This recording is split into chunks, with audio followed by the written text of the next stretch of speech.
बिजनौर जिले में फर्जी बाबाओं के भेष में घूम रहे एक गिरोह ने एक सुनार तथा उसके पुत्र को ठगने का प्रयास किया, जिसके बाद उससे सोने की अंगूठी लेकर मुंह में रख ली और मुंह में रखने के बाद अंगूठी गायब कर दी। हालांकि सुनार को उस चीज का एहसास तक नहीं होने दिया। बाद में लोगों की भीड़ वहां पर जमा हो गई, तब जाकर सुनार ने अपनी अंगूठी वापस ली। दरअसल बिजनौर में इन दिनों बाबाओं के भेष में कुछ फर्जी गिरोह घूम रहे हैं, जो लोगों को ठगी का शिकार बना रहे हैं। धामपुर में ऐसी ठगी की घटना सामने आई। भूतकोटी के पास सुनार की दुकान करने वाले रामप्रकाश वर्मा की दुकान पर बाबाओं का एक गिरोह पहुंचा और संकट दूर करने के नाम पर सुनार को आशीर्वाद दिया तथा सुनार की बगल में बैठे उसके पुत्र को भी आशीर्वाद दिया गया।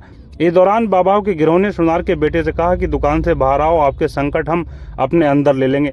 जैसे ही सुनार का पुत्र बाबाओं के गिरोह के पास पहुंचा, तभी बाबा ने उसकी उंगली से अंगूठी निकाल ली और मुंह में रख ली। हालांकि सुनार के बेटे को इस चीज का एहसास तक नहीं होने दिया।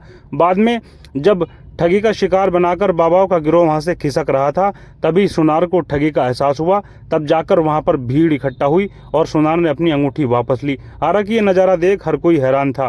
फिलहाल जागो इंडिया टीवी आपसे अपील करता है, बिजनौर जिले में घूम रहे ऐसे फर्जी गिरोह से सावधान रहे और सुरक्षित रहें।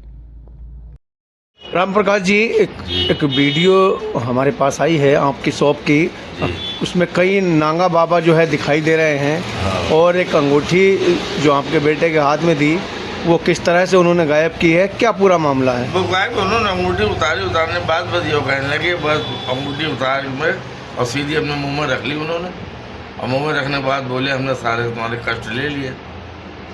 तो मैं ये सोचने लगा, मैंने चलो अभी दे देगा, लेकिन जब वो सामान फैला हुआ था दुकान पे तो मैंने सामान रखने बाद फिर सीधा मैं जब तक वो उतर के चल दिए। तो आगे जाके हमने बेटे से जाओ फटाफट पकड़ के लाओ इस नागो। तो नागो पकड़ के लाए, फिर मैंने यहाँ फिर उनसे कही मैंने अंगूठी निकाल के दे पहले। तो यहाँ भीड़ भी लग गई तो उन्होंने अंगूठी निकाल के दे दी मुझे।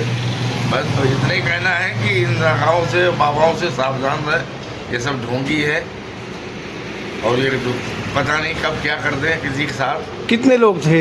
ये 5 थे शायद, 4 लोग थे, जिसमें एक बिल्कुल नागा था।